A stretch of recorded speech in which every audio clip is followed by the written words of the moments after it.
के लिए कैसे कैसे खेल करता है और इस बैन के पीछे के पूरा सच क्या है? क्या वाकई में ये आम उपभोक्ताओं के हित में उठाया गया कदम है, या फिर जो बहुत सारे आरोप ये भी लग रहे हैं कि भाई जो छोटे जो दुकानदार हैं, किराना दुकानदार हैं, जो कि उस वर्ग के लिए बड़े मददगार साबित होते हैं, जिनके पास ब्रांडेड तेल लेने के लिए पैसे नहीं होते, तो क्या उनके हितों से ये कोई समझौता है? बहुत सारे इस पे सवाल उठ रहे हैं। सेहत के नजरिए से भी हम समझने की कोशिश करेंगे। मेरा नाम है दीपक डोभाल, एफडीए कमिश्नर है महाराष्ट्र के। बहुत बहुत स्वागत है आपका महेश सर, गुड इवनिंग। हमारे साथ जुड़ रहे हैं डॉक्टर अंशुमान कुमार, वरिष्ठ कैंसर है ना, इसमें मैन्युफैक्चरिंग डेट्स होती हैं और ये आम लोगों के स्वास्थ्य से बड़ा खिलवाड़ था। तो आप इस कार्रवाई को किस तरह से देख रहे हैं सर? दीपक, मैं थोड़ा सा इसमें जो लोगों के मन में ये कंफ्यूजन है वो जरा दूर करना देना चाहता हूँ कि ये जो 2011 में ये रेगुलेशन आया है कि जो ऑयल है, एडिबल ऑयल है, वो ऐसा पैकेज में ही बेचा जाना चाहिए, ऐसा उसमें आया है। अभी तब से पूरे देश में लागू हुआ है, या ना कि सिर्फ महाराष्ट्र में लागू हुआ है, ना कोई राज्य में लागू हुआ है। वो बाकायदा केंद्र शासन ने, एफएसएसए ने वो ये किया है कि उसमें दो चीजें दी है। एक तो वो पैकेज रहे और जो क्वालिटी है वो मेंटेन करे। क्वालिटी का बहुत ज्यादा ध्यान दिया था, क्वालिटी मेंटेन करे कि उसमें जो ऑयल की मात्रा है उसमें कोई दूसरा एडल्ट्रेशन नहीं है, ये वो सब पूरा उसमें दिया है और उसमें रेगुलेशन में आया है। अभी जब 2011 में आया तो देश ने कुछ उसके ऊपर ध्यान नहीं दिया कि अभी ऐसा कुछ आया है। मैं जब एफडीए कमिश्नर था तो मैंने महाराष्ट्र में पूरा फोर्सफुली वो रेगुलेशन लगाने के शुरू कर दिया कि अभी इसके आगे महाराष्ट्र में खुला तेल नहीं बेचेगा, क्योंकि अभी कानून है और कानून के तहत ऐसा हो। वो पूरे देश में था, लेकिन कोई राज्य में वैसा हुआ नहीं। महाराष्ट्र में इसका इम्प्लीमेंटेशन इतना जोर से हुआ कि फिर जो छोटे छोटे लोग थे, किराना दुकानदार थे, बाकी सब थे, वो दे वर अप इन द आर्म्स और उन्होंने बड़ा मोर्चे निकाले गवर्नमेंट के खिलाफ। क्या है कि ऐसे इमीडिएटली ऐसे नहीं कर सकते, हमारे पास पैकेजिंग के मशीन्स नहीं है और हमारे पास कोई अभी बहुत सारी चीजें हुई। और दूसरा ऐसा तो उनका कहना था कि ये जो चीजें है कि इससे उसका तेल महंगा होगा और जो छोटे कामगार है जिनका डेली वजह से उनके ऊपर वो असर पड़ेगा। तो उसमें वो कानून में एक प्रावधान है जी, वो प्रावधान है अगर कोई चीज ऐसी होती है और जो लोगों को अगर तकलीफ होती है तो थोड़े दिन के लिए स्टेट गवर्नमेंट ये जो रूल है वो सस्पेंड कर सकती है। तो मुझे उन्होंने बोला कि आप ऐसा कार्रवाई मत कीजिए। मैंने बोला ऐसा नहीं है, जब तक कानून में मैं कार्रवाई करते रहूंगा। फिर अक्टूबर 2013 में उन्होंने ये जो रूल है महाराष्ट्र के लिए सस्पेंड कर दिया, सिर्फ 1 साल के लिए।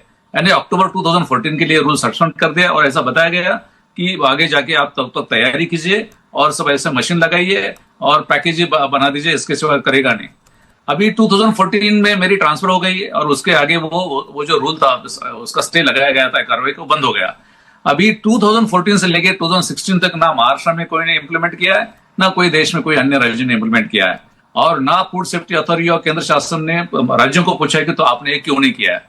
दूसरी चीज ऐसी थी कि इसमें 2-3 जो इसमें लोग हैं, एक तो ये छोटे छोटे कारोबारी है, उनका कहना है कि ऐसा करना गलत है। दूसरा जो कि पब्लिक है, जो कंज्यूमर है, उनका भी कहना है कि हमें बहुत महंगा पड़ेगा। लेकिन उसमें ऐसे कि बड़े सॉल्वेंट एक्सट्रैक्शन मैन्युफैक्चरर्स एसोसिएशन है, उन्होंने कहा कि नहीं, बड़े बड़े जो ऑयल मैन्युफैक्चरर है उन्होंने कहा नहीं, सख्ती से इसे लागू करना चाहिए। तो ये ऐसा माहौल चला। अभी फिर से एफडीए ने अभी कोई रूल निकाला नहीं है, अभी कोई बैन किया नहीं है। 2011 का एक केंद्र शासन का रूल है, वो अभी इम्प्लीमेंट कर रहे हैं, तो उसके बारे में ये सब चल रहा है। ओके, तो आप कह रहे हैं कि दरअसल ये कोई नया आदेश नहीं है, बल्कि 2011 का जो खाद्य सुरक्षा नियम है, एफएसएसआई रेगुलेशन 2011 जिसे कहा जाता है, जिसके तहत ब्लेंडेड और मल्टी सोर्स खाद्य तेलों को लूज यानी कि खुले में बेचने पर प्रतिबंध है। ये दरअसल उसका इम्प्लीमेंटेशन है, ये नया रूल नहीं है 2011। अब ये बड़ी चौंकाने वाली बात है सर, तो आपने बड़ा जबरदस्त खुलासा किया। अच्छा, 2014 से लेकर अब तक किसी की नजर नहीं गई सर इस पे?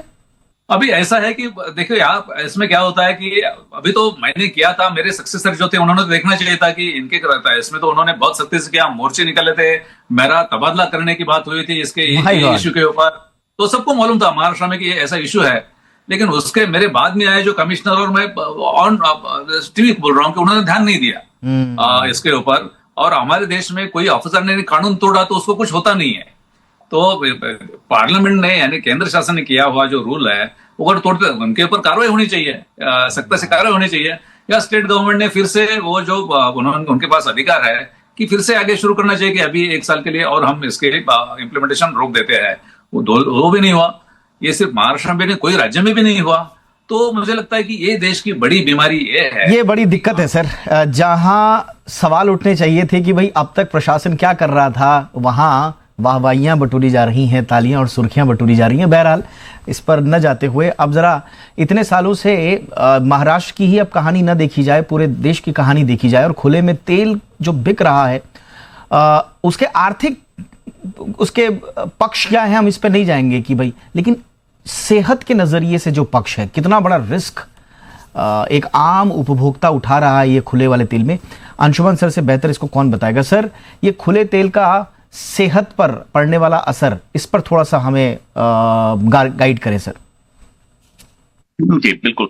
देखिए महेश साहब ने बहुत बहुत बारीकी की बात बताई है, एक काइंड ऑफ डिस्क्लोजर है। जहां तक बात है खुले तेल की, खुले तेल का सेहत पे 100%। ब्रेक के बाद आपका स्वागत है। जगड़े सर, थोड़ा सा हमें बताएं कि इस तरह जब एक जनहित में उठाई गई एक बहुत ही जरूरी नियम जब इस तरह से ठंडे बस्ते में डाल दिया गया सर, ये सोच क्या होती है सर, ये पॉलिटिकल प्रेशर किस तरह का होता है? देखिए, खुले में तेल बेचना कोई मजबूरी तो है नहीं सर। हमको तो जो समझ में आता है ये एक संगठित अपराध है, और इसमें होता ये है कि जो थोक मिलावटखोर हैं वो जानबूझ करके छोटे दुकानदारों को आगे कर देते हैं। वो जो आर्थिक सहानुभूति बटोरने की कोशिश होती है, ये आपने अपनी आंखों से देखा है सर, उसको महसूस किया, थोड़ा हमें इसके बारे में बताएं।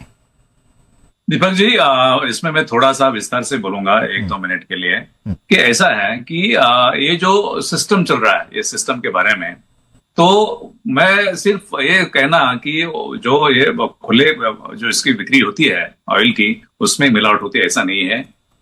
जो पैकेज्ड है, पैकेट दूध में जैसी मिलावट होती है और पैकेज कर जाता है, वैसे ही ऑयल में उतने ही पैमाने पर वो मिलावट होती है।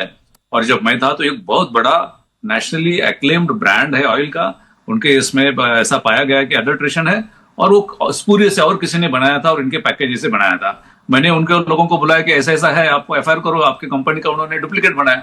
उन्होंने बोला कि हम ऐसा नहीं करेंगे क्योंकि तो हमारे ब्रांड के ऊपर कोई असर पड़ेगा, इसलिए हम नहीं करेंगे। यानी ऐसा सब है, तो वो भी देखना पड़ेगा। लेकिन ऑयल में जो होता है, ऑयल एक चीज ऐसी है कि वो सिर्फ मीडियम ऑफ कुकिंग नहीं है, वो हार्मोन बनाने के लिए हमारे सेहत के लिए बहुत इंपॉर्टेंट होता है। लेकिन उसका जो क्वालिटी है, वो दूध जितना ही उसमें जो रेगुलेटर है उसको ध्यान देना पड़ा है, वो होता नहीं है। अभी मैं क्यों नहीं होता है मैं बोलता हूँ उसको। आपने जो से पूछा कि ये पार्लियामेंट का के अंदर बनाए हुए लॉ का ये रेगुलेशन है, यानी हमारे मेंबर ऑफ पार्लियामेंट जो है उन्होंने बनाया, बहुत अच्छा काम किया है उन्होंने। लेकिन मेंबर ऑफ पार्लियामेंट ये भूल गए हैं कि सिर्फ लॉ बनाना उनका काम नहीं है, उसका इम्प्लीमेंटेशन होता है कि नहीं ये भी देखना उनका काम है। अनफॉर्चुनेटली हमारे इस देश में ऐसा कल्चर बना है कि हमारे पार्लियामेंट्री जो पार्लियामेंटेरियन है, एमपीज है, वो करते क्या है, उन्होंने उनके क्षेत्र में जो भी कानून है उन्होंने बनाया, पार्लियामेंट के लॉज है, उनका इम्प्लीमेंटेशन देखना है, कोई देखता नहीं है या इसके बारे में। मुझे लगता है कि ये उनकी बहुत बड़ी गलती है और इसके लिए खुलेआम चलता है। अभी दूसरी चीज ऐसी है कि आपने बताया कि ये ऐसा कि ऑर्गेनाइज क्राइम है, ये डेफिनेटली ऑर्गेनाइज क्राइम है। उससे ज्यादा मैं बोलता हूँ कि क्या है कि जो ऑफिसर यानी हेड ऑफ इंस्टीट्यूशन है, जैसे कि सेक्रेटरी है इस डिपार्टमेंट के या कमिश्नर एफडी है, वो अगर ये करते नहीं है तो उन्होंने वो पार्लियामेंट का अपमान कर रहे हैं, इस देश के डेमोक्रेसी का अपमान करते हैं, और उनको कोई पूछता नहीं है।